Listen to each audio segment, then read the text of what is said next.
Thank you for joining us on Chill Sports History. Whether you're listening in the background, just relaxing, or settling in for the night, I'm very glad you're here to share another story with us. I always like the beginning of these stories, before the noise really starts, when there's still a little space to settle in and let the whole thing take shape. And this one, maybe more than most, really benefits from that, because this is not just the story of a great season, or even just the story of a great player. It's the story of a career that never moved in a straight line, a career that was brilliant, unusual, frustrating to some people, fascinating to others, and almost impossible to fit into the neat shape sports stories usually prefer. This time, we're looking back at Ricky Williams. And if his story is remembered now, it's often remembered in pieces. The Heisman Trophy, the giant draft day trade, the huge rushing season in Miami, the sudden retirement, the trips away from football, the return, the strange pauses and second chances, the feeling, all through it, that he was living a different kind of sports life than the one people expected him to live. But when you put all of those pieces together and let the story run from beginning to end, what emerges is something deeper than a simple tale of wasted talent or misunderstood fame. It becomes the story of a player who carried enormous expectations, stepped away from them in a way that shocked almost everyone, and then, little by little, found his way back into the game often enough to leave behind a career that feels fuller and more complicated than the version many people remember at first. And there is something especially good for this kind of channel about a story like that. It does not rush in a straight line toward one obvious ending. It slows down, it doubles back, it changes tone. At times, it feels like the story of a superstar. At other times, it feels like the story of somebody trying to slip away from being one. So tonight, we're going to take our time with it. We're going to look back at the rise of Ricky Williams, the burden that followed him into the NFL, the seasons when he looked unstoppable, the years when everything seemed to come apart, and the late career return that gave the whole story a different ending than it once seemed destined to have. Because for a while, Ricky Williams looked like he might become one of football's saddest unfinished stories. Instead, he became something much stranger, and in its own quiet way, much more memorable. Before the NFL ever got complicated, Ricky Williams was simply one of the most gifted running backs college football had ever seen. At Texas, he was not just productive. He was one of those players who seemed to gather a whole program's identity around himself. The more he carried the ball, the more the story sharpened. He was strong, patient, and punishing, but he also moved with more fluidity than people sometimes remember. There was power in his game, of course, but there was also rhythm. He could let a run breathe for a moment and then suddenly make it feel inevitable. By the end of the 1998 season, he had broken Tony Dorsett's long-standing NCAA career rushing record, won the Heisman Trophy, and left school as one of the defining players of his era. There was a sense around him then that this was not supposed to be difficult. Great college runner, obvious NFL star, next chapter ready and waiting. That is the clean version of the story people like to tell at the start. And for a moment, it seemed as though football itself agreed. He was not entering the league as a mystery. He was entering it as an answer. He had been one of the biggest names in college football, and not in the fleeting way some stars are. He felt substantial, the kind of player everybody had already been talking about for years. And when a player reaches that point before the NFL even begins, expectation stops being a background detail. It becomes part of the player's identity. Then the draft happened, and the story stopped being clean. The New Orleans Saints did not simply select Ricky Williams in 1999. Mike Ditka made one of the most famous draft moves in league history to get him, trading away the Saints' entire remaining 1999 draft and additional high picks in 2000 to move up and take him 5th overall. That meant Williams did not enter the league like a normal top prospect. He entered it carrying a kind of symbolic weight. He was not just a running back anymore. He was the running back the Saints had pushed everything toward. The player who was supposed to justify the gamble.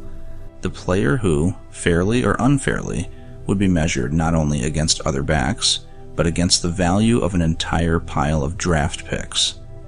That is a heavy thing to hand a young player before he has even taken an NFL snap, and in Ricky Williams' case, it followed him immediately. Even the images from that draft era have a kind of strange pressure around them now. The famous wedding-style photograph with Ditka and Williams is remembered because it felt theatrical, but also because it made the whole thing seem even larger than it already was. It turned the arrival into a spectacle, and spectacle is not always kind to the person standing at the center of it. That first stretch in New Orleans was never quite simple. There were moments when he looked like the player people had imagined. There were also injuries, uneven team results, and the kind of scrutiny that comes when a player has been introduced to the league with that much noise. He rushed for 884 yards as a rookie, then followed it with a 1,000-yard season in 2000 despite missing time late in the year.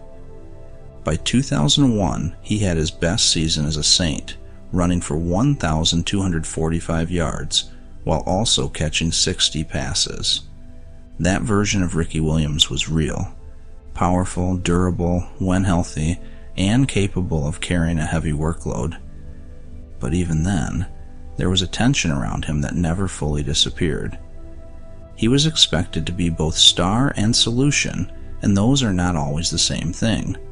A player can be excellent and still leave people feeling as though they were waiting for something even bigger. That seemed to happen with Ricky all the time. He was good enough to matter, but the expectations around him had been built so high that ordinary excellence could look strangely incomplete. When a great young player arrives on a team that is firmly moving upward, the story tends to smooth itself out. Losses feel temporary, development feels natural, but when the larger environment is uneven, the player ends up absorbing all the uncertainty. That was part of Ricky Williams' early NFL life. When things went well, it still felt as though he had more to prove. When they went badly, the attention snapped toward him faster than it should have. So even before the biggest turns in his career, there was already a feeling that football was asking him to carry more than just the ball. Then came the move that changed the shape of his career. Before the 2002 season, the Saints traded him to the Miami Dolphins. And in Miami, everything clicked in a way it had not before. Sometimes a player finds the right team, the right timing, the right offensive structure, and suddenly all the qualities that were already there become much easier to see. That is what 2002 felt like. Ricky Williams became the center of the Dolphins' offense, and once he settled into that role, he was magnificent. He ran for 1,853 yards, led the NFL in rushing, made the Pro Bowl, earned first-team All-Pro honors, and set a Dolphins single-season rushing record that still sits near the center of his legacy. This was not just a good year. It was the year when the version people had once imagined finally arrived in full. He was patient, forceful, hard to bring down, and strangely graceful once he got moving. The long dreadlocks, the heavy workload, the sense that Miami could hand him the ball over and over again and still get something meaningful out of it. He was one of the defining runners in football that year, and there was no debate about it. It is easy, years later, to flatten a rushing season into numbers. But some seasons feel bigger than their totals. This was one of those. Ricky Williams seemed to set the emotional tone of games. When Miami stayed committed to him, everything slowed into his kind of pace. Defenses had to absorb him all afternoon. Tacklers had to keep meeting the same body, the same strength, the same balance. And over time, that kind of running changes the feel of a game. It makes 4-yard gains feel exhausting. It makes a drive feel heavier than it looks. That was the particular quality he brought at his best. What made that season feel especially important is that it seemed to settle the argument for a while. Maybe the early turbulence had just been part of the transition, Maybe New Orleans had asked too much, too early. Maybe Miami had unlocked the simpler truth, which was that Ricky Williams was exactly what he had always looked like in college, a great running back who only needed enough carries and enough trust. That was the feeling in 2002. And when he followed it with another big season in 2003, rushing for 1,372 yards, while again serving as the engine of the Dolphins' offense, it only deepened that sense. Now he had done it twice. Now it was not a fluke. Now the arc seemed obvious. This was the middle of the career, the long prime, the stretch where the numbers keep building and the player becomes familiar in the way stars do. A little less explosive than the year before, maybe, but still clearly one of the league's major backs. If the story had continued in a normal way from there, Ricky Williams would probably be remembered very differently now. You can almost picture an alternate version of his career. A few more big Miami seasons. Another Pro Bowl or two. The counting numbers stacking up in a predictable way. The reputation softening into something simple and secure. Maybe not a Hall of Fame path, but certainly the kind of career that settles cleanly into the category of star runner from that era. But normal was never really the word for this career. And the turn came quickly. In the summer of 2004, just before training camp, Ricky Williams stepped away from football. The news stunned the league because stars are not supposed to do that at age 27, not after leading the league in rushing 2 years earlier, not when the next season is right there, not when the entire machinery of the NFL has already decided what your career is supposed to look like. But Ricky Williams walked away anyway, and for a lot of people watching from the outside, it was impossible to understand. To fans, it looked baffling. To commentators, it looked like a waste.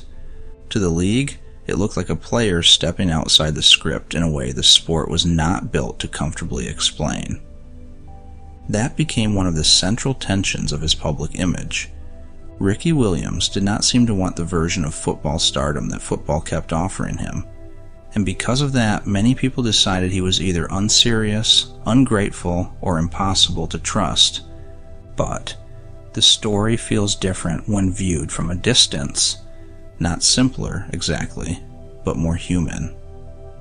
Because what Ricky Williams seemed to be pushing against was not football itself, so much as the shape of life around it, the pressure, the attention, the feeling of being handled and discussed as a public asset rather than a person. In the years that followed, he spoke openly about how meaningful his time away from football had been for him personally. At the time, though, almost nobody wanted to hear that part. They wanted a cleaner answer than that. Why would a starback leave the NFL in his prime? Why would someone with that kind of gift walk away from money, status, and applause? Sports prefers its heroes simple. It prefers ambition that looks familiar. Ricky Williams never really gave people that. And so his story became something people argued about instead of simply watched. There is also something important about the timing. In the early 2000s, the language around mental strain, burnout, and public pressure was much thinner than it would later become. Athletes were still expected to fit a very narrow emotional model. Be driven, be durable, be grateful, keep going. Anything that interrupted that model often got treated as weakness or selfishness. Ricky Williams stepped away in the middle of that culture, and it meant he was interpreted in the harshest possible way by a lot of people. Still, the career did not end there. That is one of the most important things to remember. For a while, the 2004 retirement felt like an ending, but it turned out to be something else. He came back in 2005, not in the full triumphant style comeback stories usually promise, but in a more uncertain, uneven way. He returned to Miami, served a suspension, and then played 12 games, rushing for 743 yards and 6 touchdowns. Those are perfectly solid numbers, especially for someone stepping back into the league after so much time and so much noise. But by then the old ease was gone. The story was heavier now. Every carry seemed to exist inside a larger conversation about whether Ricky Williams could stay, whether he wanted to stay, whether football and Ricky Williams could ever fully belong to one another again. And even when he played well, that larger question sat over everything. It is hard for a comeback to feel clean when people are still suspicious of the fact that you left in the first place. With many returning stars, the public is eager to celebrate the return. With Ricky Williams, there was often a sense that he still needed to explain himself first. That is not an easy atmosphere in which to simply play football. And then the next strange turn arrived. Williams was suspended for violating the league's substance abuse policy. The 2006 NFL season was lost to suspension, and during that time he signed with the Toronto Argonauts in the CFL. That chapter has always felt almost dreamlike in the larger story. One of the most famous running backs of his generation stepping away from the NFL center and landing instead in Toronto, on a wider field, in a different football world, trying to keep moving forward. It did not become some grand second act up there. He broke his arm during the season, and the whole thing remained more of an unusual detour than a reinvention. But even so, it matters in the story because it shows how far Ricky Williams was willing to drift from the expected path.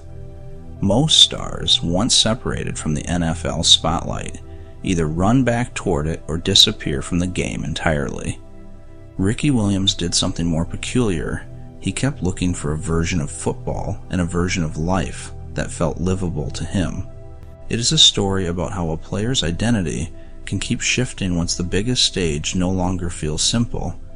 He was no longer just the former Heisman winner, no longer just the Dolphins starback. Now he was something harder to define, moving between leagues and expectations, still talented, still recognizable, but living farther from the usual center of the sport. When he returned to the Dolphins in 2007, it still did not go smoothly. He made it back onto an NFL field, which in itself felt significant, but he was injured in his first game back and played only that one game all season. At that point, it would have been easy to think the story was finished for real, not with a great farewell, not with a final big season, but with a long fade. That happens to a lot of players. The league moves on. The body breaks down. The narrative hardens into whatever people had already decided it was. For Ricky Williams, that would have meant being remembered mostly as a cautionary tale. A gifted runner who stepped away too soon, came back in fragments, and never fully recovered the career he once seemed built to have. That was the easy version of the ending. It was also the wrong one, because in 2008 the story changed again. The Dolphins, coming off a miserable 1-15 season, reinvented themselves under new leadership. Ronnie Brown became the more obvious face of their rushing attack, but Ricky Williams had an important place in it too. Together, the two backs helped make Miami's Wildcat offense one of the season's most interesting developments. Williams was no longer the solitary workhorse carrying the whole offense the way he had in 2002. He was part of a backfield, part of a system, part of a team that surprised the league by going 11-5 and winning the AFC East. And there was something quietly beautiful in that. After all the noise, all the exits and returns, all the public confusion, Ricky Williams had found a way to become useful again without needing to be the whole story. He ran for 659 yards that season, caught passes, helped create problems for defenses, and became part of one of the NFL's more unexpected turnarounds. It was not the peak of his career, but it was an important recovery of it. It showed that his story did not have to end in chaos. It could still settle into something productive and real. And sometimes those quieter recoveries matter more than the obvious peaks. Anybody can recognize a rushing title. Anybody can see a huge season when the spotlight is bright. But there is a different kind of value in a player rebuilding usefulness after the shape of his career has already been broken once or twice. That is what 2008 began to show. Then came 2009, which in some ways is the quiet heart of the entire Ricky Williams story. Because this was not the year of hype. It was not the year of the giant draft trade. It was not the year of the Heisman or the rushing title or the first shocking retirement. It was the year when he was older, less discussed, and easier to overlook. Ronnie Brown was still a major part of Miami's plans until Brown suffered a season-ending injury midway through the year. And with that, the offense tilted back toward Ricky Williams. Only now, he was 32 years old, far beyond the age where running backs are usually expected to begin a new important chapter. What happened next is a big reason this career feels so much richer than its reputation. Ricky Williams did not simply hold things together. He was excellent. He became Miami's lead back, carried the ball 241 times, rushed for 1,121 yards, scored 11 rushing touchdowns, and crossed 1,000 yards for the first time since 2003. That 6-year gap between 1,000-yard seasons set an NFL record. More than that, it changed the emotional shape of the story. He was no longer just the player who had left. He was now also the player who had come back far enough and lasted long enough to do something genuinely impressive on the other side of all that uncertainty. There is something especially satisfying about that season because it does not feel like nostalgia. It does not feel like the league giving a famous old player a sentimental final moment. He truly helped. He truly produced. He looked like a real answer again. And because he had already been away, already been doubted, already been framed as somebody whose career had slipped off course, the accomplishment landed with a different kind of weight. It felt earned in a quieter way, less like a coronation, more like proof. That 2009 season matters because it gave the whole career a form of resolution that had once seemed impossible. Not a perfect resolution. The Dolphins did not win a championship. Ricky Williams did not suddenly become the league's biggest star again. But stories do not always need a parade to feel complete. Sometimes they just need a moment that proves the person at the center was more than the easiest version of the narrative. And 2009 did that.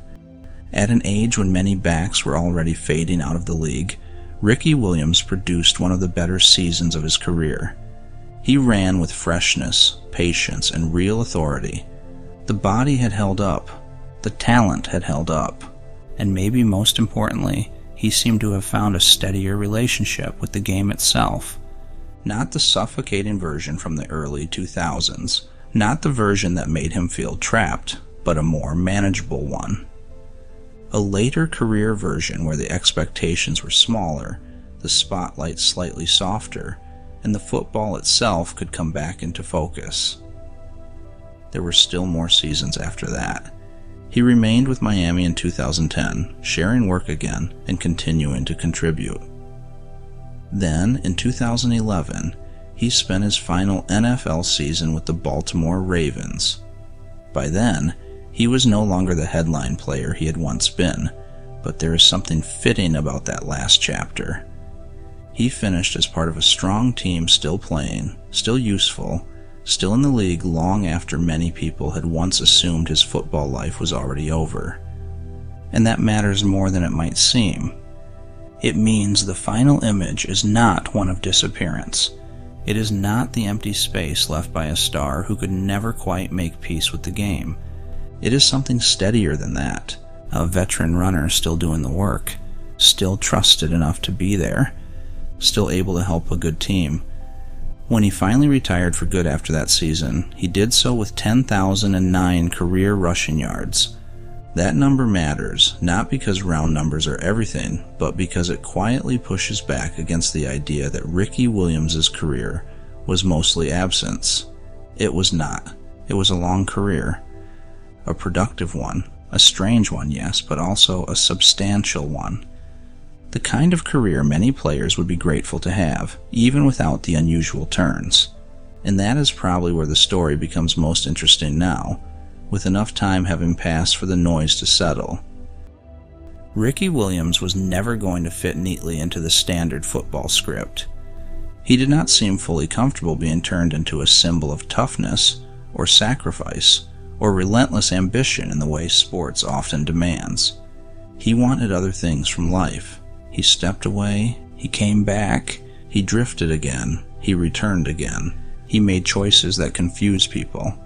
He disappointed some of them. He surprised them too. And because of all that, he remains one of those athletes whose story feels more alive the longer you sit with it. Not because every decision becomes easy to explain, but because the whole thing resists flattening. It asks to be seen as a life, not just a career line. There's also something quietly moving about the way the ending reshapes the beginning. If Ricky Williams had never come back in a meaningful way, the 2004 retirement would probably define him almost completely. If he had returned only to struggle, the story would still feel mostly tragic. But the late years changed the balance. The 2008 revival, and especially the 2009 season, gave the whole arc another color. Now, the story is not about a player who left and vanished. It is about a player who left, returned, wandered, returned again, and still found enough room inside the sport to build a real closing chapter. That is a different kind of achievement. Maybe not the neat one people once imagined for him, but an achievement all the same. And maybe it is even closer to real life than the original dream ever was. Most lives do not move cleanly from promise to success to graceful conclusion. They twist, they stall. Something about Ricky Williams' career holds on to that truth. Maybe that is the best way to think about Ricky Williams now. Not as a warning, not as a missed opportunity, not even only as a great talent, but as one of the rare athletes whose story reveals how awkward the space can be between public expectation and private life. Football wanted one kind of Ricky Williams. The public often wanted another. He kept trying, in his own imperfect way, to become a version of himself he could actually live with. That made his career messy. It also made it deeply human. And in the end, he still left behind the Heisman, the rushing title, multiple 1,000-yard seasons, more than 10,000 rushing yards, and one of the most unusual comeback arcs the NFL has ever seen. That is a lot more than the easy version of the story usually allows. People remember Ricky Williams now. They often remember the strangeness first. That makes sense. The story is strange. But if you stay with it a little longer, past the headlines and the abrupt turns, what starts to stand out is something else. A player of enormous ability. A person who never quite moved at the sport's preferred pace. A career that looked broken more than once, and still found a way to keep going. And finally, an ending that feels not triumphant exactly, but settled, earned, human. Less about conquering the game than about finding a way back into it on terms he could bear. That may be why the story lingers, not because it gives a perfect lesson, but because it refuses to. It leaves room to admire the player, room to question the pressure around him, room to see how unusual it is for an athlete to step away from the role written for him and still leave behind something lasting. And in a strange way, that makes Ricky Williams feel more memorable now than some players whose careers were cleaner on paper. He was harder to categorize, harder to reduce, harder to forget.